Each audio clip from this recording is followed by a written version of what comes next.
मेहमान आज के इस सारस्वत आयोजन के अध्यक्ष जो पूरे शहर में ख्यातलब्ध हैं और हमारे बहुत ही आदरणीय हैं, साहित्य मनीषी हैं और स्वयं में दुहे के क्षेत्र में उन्होंने अपना एक हस्ताक्षर अपनी बनाया है।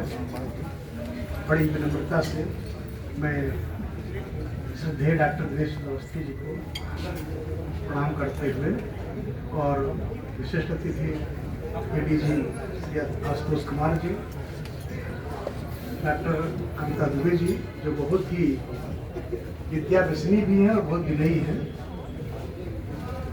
उड़ीसा से पधारे उमेश प्रजापति अलग जी और हिमांशु सक्सेना जी, तरुण प्रकाश जी और कुशल संचालन कर रहे हमारे अनुज खत्म होने के बाद इस सभागार में मैं देख रहा हूँ आदरणीय श्री वाजपेयी जी हैं, पेन जी हैं और इतने सरस ढंग से और इतना प्रभावपादक काव्य में जो है सम्मान किया है हमारे शिवमंगल जी ने और हमारे विश्वविद्यालय के अग्रज डॉक्टर टी सिंह साहब बैठे हुए बहुत सारे लोग एक एक करके मैं नामता नहीं कर सकता, समय लगेगा, लेकिन मैं सभी को आप जैसे सभी को मैं प्रणाम निवेदन करता हूँ। आदरणीय अखिलेश निगम जी हमारे गुरु भाई, इस पुस्तक का संपादन हमारे अग्रज आचार्य डॉक्टर हरिशंकर मिश्र द्वारा हुआ है। लखनऊ विश्वविद्यालय से वो कृतकार्य हैं। आज उनकी उपस्थिति होती तो कुछ और उनके अनुभव से हम लोग लाभान्वित होते, लेकिन प्रोफेसर हरिशंकर मिश्र जी भाषा के मर्मज्ञ हैं, काव्यशास्त्र के विद्वान हैं और उनके कुशल संपादन में ये पुस्तक अखिलेश का साहित्य मनन और मूल्यांकन हमारे बीच में आज इसका लोकार्पण हुआ है। अभी अमिता दुबे जी ने अखिलेश जी के व्यक्तित्व के बारे में बताते हुए उनकी कहानियों से परिचय कराया और तरुण प्रकाश जी ने भी उनके रचनात्मक पूरे परिवेश को सामने रखा है। क्योंकि समग्र साहित्य की बात है, इसमें एक लंबे लगभग कई दशकों का साहित्य लेखन है, इसमें उसको कम शब्दों में कह पाना शायद कठिन होगा, लेकिन जो जैसा कि मैं अनुभव करता हूँ एक अध्येता के नाते, मैं लखनऊ विश्वविद्यालय में हिंदी का प्रोफेसर हूँ, तो अखिलेश जी जो है जैसा कि सभी लोगों ने कहा कि पुलिस विभाग में होकर के, क्योंकि एक व्यक्तित्व का होता है, कुछ लोग होते हैं आवेशी व्यक्तित्व,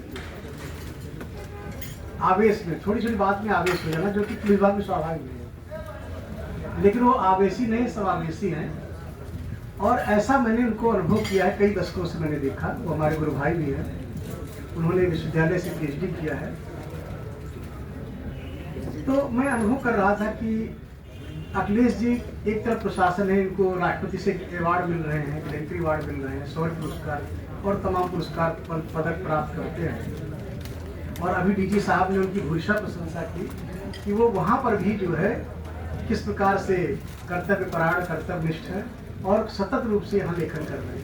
कभी कभी होता क्या है कि लोग एक दशक में या एक दशक में दो पुस्तकें आ गई और फिर आगे लिख लिया, लेकिन अंतराल से लगातार लिख रहे, सतत लेखन ये एक बड़ी सराहना की चीज़, निरंतर लिख रहे हैं, साहित्य को समर्पित हैं, वास्तव में बड़ी कलमजीवी है, लेखक है। दूसरी बात मैंने ये भी अनुभव किया कि अखिलेश जी का जो व्यक्तित्व है वो हमारे यहाँ आलोचक रामचंद्र शुक्ल हुए हैं, उन्होंने कहा कि प्रतिभा कैसी, तो कहा बहुवस्तु स्पर्शनीय प्रतिभा जो होती है, जो तमाम क्षेत्रों में गतिमत रखती है। तो जैसे आप पुलिस विभाग में हैं, लेकिन साहित्य और समाज के तमाम क्षेत्रों में आपकी पैठ है।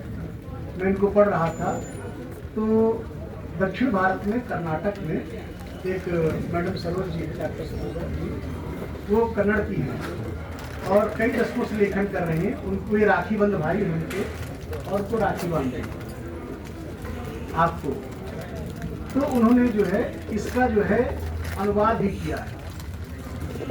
इसका अनुवाद हो चुका है कन्नड़ में, और ये जो है जो कन्नड़ में अनुवाद हुआ है वो है, उन्होंने किया है, उसका नाम है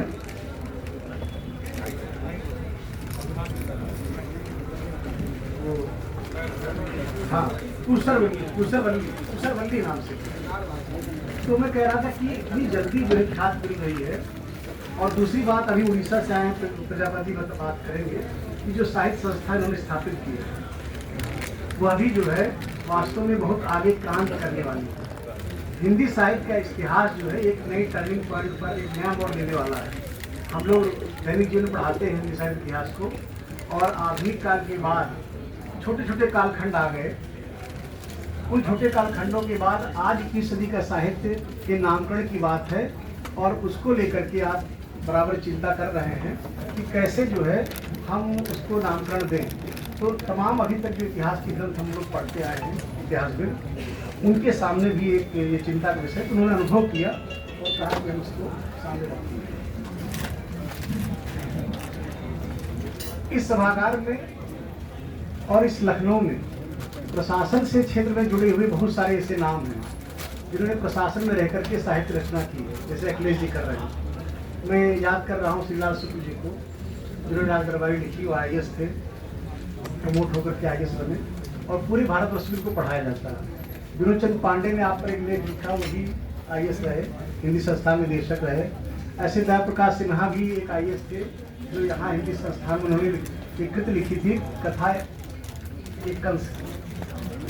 तो जयप्रकाश सिन्हा हो या श्रीलाल शुक्ल हो या कि विनोद चंद्र पांडे जी हो अथवा कि विभूति नारायण राय, सब जानते हैं जो IPS थे, तो शैलेंद्र सागर जी, ऐसे बहुत सारे नाम हैं कि जिन लोगों ने प्रशासन में रह करके कार्य किया और वो ऊंचाई पर पहुंचे, जिनमें अखिलेश जी भी एक बड़ा नाम है। अखिलेश जी का लेखन, क्योंकि वो गद्य और पद्य दोनों में समभ्यस्त है, उन्होंने कविता, कहानी, दोहे, गजलें, इन सब में लिखा है। और एक अंतरंग क्षणों में कह रहे थे कि हम संस्कृत में भी लिखते हैं, लेकिन एक ही पंक्ति लिख पाए, वो भी वीणा पानी के लिए। तो वो पंक्ति ये है कि जाड्यम हरत ददात ज्ञानम माँ देवी सरस्वती शास्त्रेश निपुणा करे वीणा हंस वाहिनी सुवंदिता। तो ये लिखा, इसका तात्पर्य है कि वो हिंदी में और संस्कृत में, इन दोनों में उनकी अच्छी रचना है। और प्रशासन होने का अंग्रेजी है ही। तो रामचंद्र शुक्ल की जो बात, आलोचक रामचंद्र शुक्ल की बात है कि अखिलेश निगम बहुवस्त स्पर्शनीय प्रतिभा के थे। दूसरी बात यह है कि एक बहुत अंग्रेजी के अच्छे समीक्षक हैं, उनका नाम है मैथ्यू आर्नाल्ड, जिन्होंने कहा साहित्य जीवन की व्याख्या है। उस दृष्टि से अगर हम देखें तो जीवन की तमाम स्थितियों पर बराबर वो चिंता करते हैं अपने दोहों में, कविता के माध्यम से। और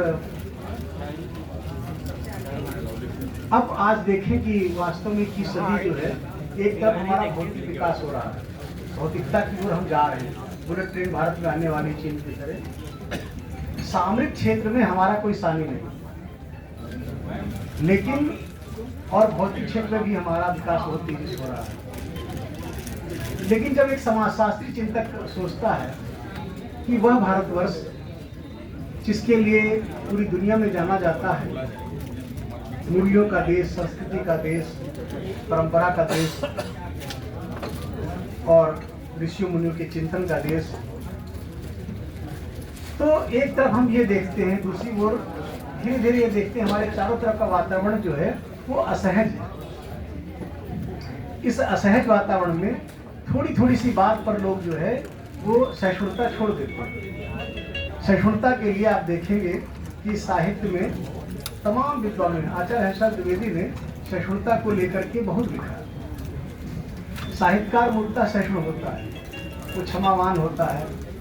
मानस में गोस्वामी जी ने राम के तमाम विशेषण बताए, उसमें एक विशेषण है कि जो क्षमा के मंदिर है, सत्य संध है, दृढ़वृत्ति है और सत्य और क्षमा के मंदिर है, क्षमा होना चाहिए। लेकिन आज हम देख रहे हैं कि चारों ओर छोटी से छोटी बात पर लोग प्रतिशोध कर लेते हैं, प्रतिवाद करके प्रतिशोध कर लेते हैं। एक मेरी पुस्तक हाथ में लगी, अपने शहर के रिटायर्ड डीजीपी रिटायर्ड जो है जज प्रोफेसर डीपी सिंह साहब, उनकी पुस्तक आई जो है रामराज आधुनिक संदर्भ में। उन्होंने तमाम एविडेंस दिए पूरे रामराज में जो भी घटनाएं हुई हैं मानस में, उसके एक एक एक्ट की तुलना की उसमें। तो उसमें बताया कि गोमती नगर की घटना थी, एक मॉल में गाड़ी खड़ी थी बाहर, और वो व्यक्ति जो है अंदर गए, जो लड़का था यंग एज का, तब तक छोटे छोटे बच्चे थे, उस गाड़ी को छूने लगे और उस पर वो जो बाहर निकले तो उसको मार करके इतना मारा कि वो थाने तक गए। मतलब इस प्रकार की असहिष्णुता से हम लोग घिरे हुए। तो आप देखेंगे कि पूरे देश में एक तरफ तो हम लोग शास्त्रों की बात करते हैं, परंपरा की बात करते हैं और आस और आप वास्तु की बात करते हैं, लेकिन दूसरी ओर जब हम देखते हैं परिवेश देखते हैं तो परिवेश हमारा बड़ा असहज है। ट्रेन में घटनाएं हो रही हैं, मॉल में घटनाएं हो रही हैं, अपार्टमेंट्स में घटनाएं हो रही हैं और चारों तरफ घटनाएं हैं। वो सारी समाज की विद्रूपता जो है, वो विद्रूपता बड़े ही भयावह रूप में हमारे सामने है। तो इसका क्या हल होगा? आपके चिंतन का एक महत्वपूर्ण बिंदु जो है वो मुझे ये देखने को मिला कि जिस प्रकार से यूँ तो हम आज सारी बात कर रहे हैं कि पर्यावरण दिवस की बात हो रही, वृक्ष लगाए जा रहे हैं, लेकिन जिस प्रकार से जिस अनुपात में वृक्ष काटे गए तो उनकी चिंता है। कहते हैं कि अनवरत चल रही कुल्हाड़ियाँ, अनवरत चल रही कुल्हाड़ियाँ, शेष केवल झाड़ियाँ।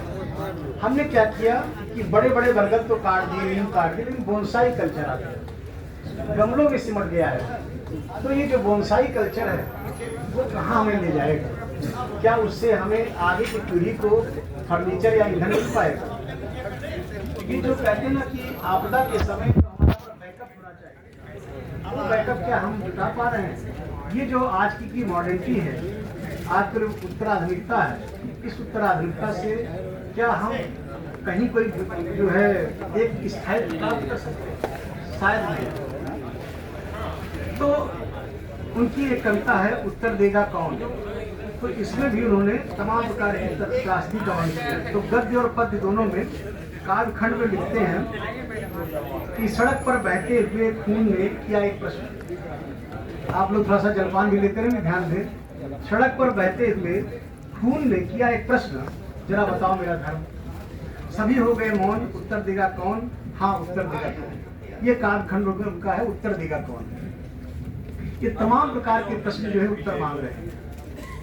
और ये जो सामाजिक विद्रूपता है, अनाचार है, अनय है, ये पुरजोर होता चला जा रहा है।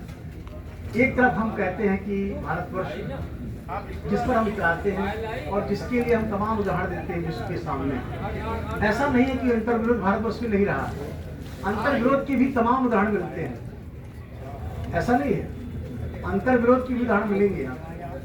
वही जो है आदि शंकराचार्य जो हम पढ़ते हैं, तो जिन आदि शंकराचार्य ने अद्वैत का प्रतिपादन किया, तो आप देखेंगे कि थोड़े थोड़े से अंतर पर रामानुज अपने ढंग से बात करते हैं विशिष्टाद्वैत में, आगे चलकर देखते हैं वल्लभ अपनी बात करते हैं, उसी प्रकार से हम देखते हैं कि मध्वाचार्य अपनी बात कहते हैं। तो एक ही चिंतक की मूलभूत विचारों को अलग अलग विद्वान अलग अलग ढंग से प्रस्तुत करते हैं। तो ऐसा नहीं है, वादे वादे जाति तत्वबोधा विचार होने चाहिए, लेकिन इतना अंतर्विरोध न हो। क्योंकि मैं एक दिन पढ़ रहा था, हिंदी के बड़े ही मूर्धन्य विद्वान माने गए डॉक्टर नगेंद्र, जो कि रसवादी आलोचक और पारंपरिक समीक्षक माने गए। तो उनकी पुस्तक आई सर्वधर्म संभाव। वो पुस्तक बहुत कम लोग जानते हैं, क्योंकि हम लोग विद्यालय पढ़ाते हैं, तो उस पुस्तक पर ध्यान देना चाहिए।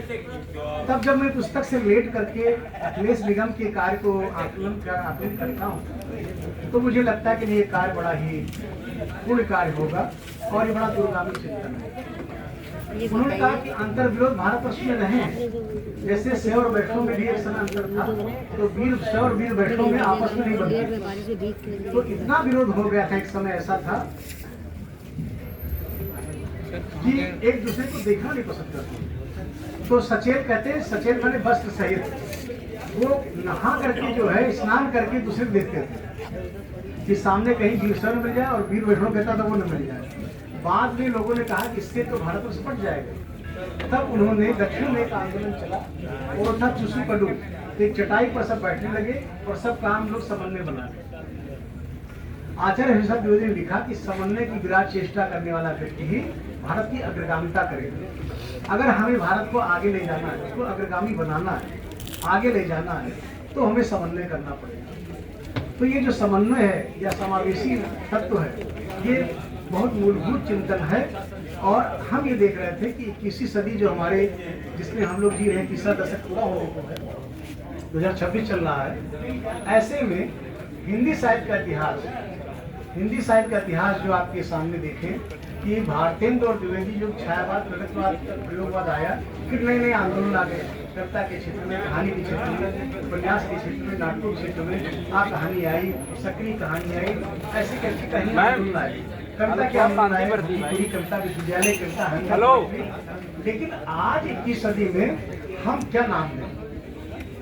एक और हमारे देखेंगे कि दलित चिंतन चल रहा है, आदिवासी विमर्श हो रहा है, स्त्री पर बहुत लिखा जा रहा है। तो जो स्त्री लिख रहा है केवल स्त्री को ही चुन लिया, दलित तो है दलित चिंतन को ही चुन लिया।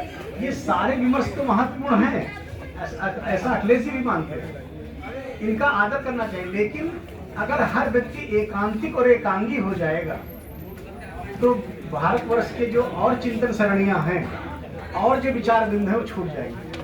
अब इस 21वीं सदी में सब लेखन हो रहा है, सारे विषयों पर हो रहा है, जो फोल्डर सारे खुल गए हैं। तो ऐसे में ये एक हमारे यहाँ विष्णु शास्त्री जी थे, जो हिंदी के विद्वान जो लिखते थे, कहते थे ये एकांत स्वार्थ भीषण है, अपना नाश करें। अगर हम एकांतिक हो जाएंगे तो ये बहुत स्वार्थी पन की बात होगी। इसलिए है कि हम समन्वय करें और समावेशी तत्व लाएं। और ये भारत के संविधान में भी निर्दिष्ट है। जब आप मौलिक अधिकार की तो बात करते हैं, होता क्या है कि आज का नागरिक मौलिक अधिकारों के प्रति सचेत है, लेकिन नीति निर्धारित तत्वों में जो दायित्व दिए गए हैं उसके प्रति उदासीन है। और कर्तव्य अधिकार के प्रति तो हम अधिकार के प्रति सचेत और कर्तव्यों के प्रति उदासीन। तो हमारी ड्यूटी जो है वो ड्यूटी यही है कि हम सबको जोड़ें। वही जो डीजी साहब कह रहे थे ना कि कायनात लेके, तो इसमें जो है उन्होंने समाज की तमाम समस्याओं को घेरा है। और आपका जो मनोरंजन है वो बहुत ही दूरगामी है। और मुझे लगता है कि अखिलेश जी का जो ये आज संकल्प है, जो कि उन्होंने लिया है कि हम आज समावेशी साहित्य संस्थान की स्थापना आज कर रहे हैं, उसका स्थापना दिवस है, समावेशी काल कहेंगे। अब इस समावेशी काल पर हम लोगों ने खूब चर्चा की है कि आज का जो 21वीं साहित्य है उसको हम क्या नाम दें। अगर हम केवल एक कोई विधा देंगे तो वो पर्याप्त नहीं होगी, इसलिए इसको समावेशी काल नाम देंगे। अब ये चिंतन विश्वविद्यालयों में आएगा, तमाम आलोचक इस पर विचार करेंगे। और मुझे लगता है कि ये नामकरण राय होना चाहिए, राय है समावेशी काल, हिंदी साहित्य का समावेशी काल, क्योंकि ये सारी विधाओं को अपने समेटे हुए है। पुस्तक ये पठनीय है, आपने इसमें तमाम बिंदुओं को उभारा है। और अधिक न कह करके, चूंकि आपकी जो कहानी संग्रह है, कहानी पर भी चर्चा कर रहे थे, एक गिरगिट कहानी है। उस गिरगिट कहानी संग्रह की आखिरी कहानी जो गिरगिट है उसी पर मैं प्रकाश डालना चाहता हूँ। कौन प्रकाश जी बोल रहे थे, इसमें जो है अब देखिए क्या है, स्थितियाँ क्या है। वो हमारे घर परिवार से चलती है, घर में शिक्षित बहू आ गई, लेकिन वह बहू जो है सास ससुर के सामने किस प्रकार से पति के समक्ष तो अच्छा व्यवहार करती है, लेकिन उसके बाद उसका व्यवहार बदल जाता है। तो कहते कि ये जो है गिरगिट कैसे लोग रिश्तों में कैसे दरार आई, रिश्ते कैसे मुखौटे आ गए, या वो जो है कैसे औरंगी हो गए, इसको लेकर लिखा। मैंने बड़ी छोटी संवेदना, टोली कहानी जो है कि चर्चा किए बिना मैं नहीं रहूँगा, सबको लेके चलते। मुस्लिम दो बहनें जरीना और करीना, अब उसका एक भाई है जामुन के पेड़ से गिर करके खत्म हो जाता है, तो अब उसकी शादी कैसे हो। तो उसमें पुलिस अधिकारी की छवि बनाई है कि उन्होंने संग्रह चंदा करके फिर उसकी जरीना की शादी कराई जाती है। तो इस प्रकार की कितने संवेदनशील अखिलेश जी ये इस कहानी से स्पष्ट होता है। और एक कहानी जो हर घर की है, आप देखेंगे नौकरानी, लोग उसकी अपेक्षा करते हैं, लेकिन वो कितना सेवा करती है। लेकिन हम उसके ऊपर संवेदनशील नहीं होते। तो मैं अनुभव कर रहा था कि ये तो बहुत पुरानी बात कही गई है, लेकिन इस पर किसी ने ध्यान नहीं दिया। जैन काव्य में एक है चंदन बाला रास। तो जैन काव्य में लिखा था चंदन और बाला नाम की है, और उसको जीवन में संघर्ष हुआ, अंत गत्ता वो जैन धर्म में है क्या कि वो दीक्षित हो जाती है। तो जैन काव्य पूरा यही है कि पहले संघर्ष है, फिर वो जैन में दीक्षित हो जाती है। चंदन बाला रास में एक प्रसंग अच्छा आता है कि वो एक सेठ होते हैं और उनके जीवन में जो ऐसी घटना हुई, बहुत अमीर थे और उसकी पत्नी जो है अपने घर चली जाती है, मायके चली जाती है, और उस चंदन के साथ में उसने दुर्व्यवहार किया। नौकरानी जो पैसा तो कहती पैसा तुम रख लो और कहीं चर्चा न करो। ऐसी ही बात चंदन बाला रास कब लिखी गई, उसी प्रकार की भावभूमि पर लिखी गई कविता जो जैन का मिलता है कि नौकरानी चंदा नाम का ये महिला है, उसका पुरोहित है, उसका पति खत्म हो जाता है। अंतोगत्ता वो चंदा जो है ये नौकरी करती है रोशनलाल के घर में। रोशनलाल की पत्नी अपने मायके जाती है और रोशनलाल अपने पैसे के उसमें उस चंदा के साथ व्यवहार करते हैं। और इस प्रकार से तो इसमें बताया है कि नौकरानी की भाई अपना उसकी भी अपनी एक मर्यादा है, लेकिन लोग उसके साथ कैसे पैसे को लेकर।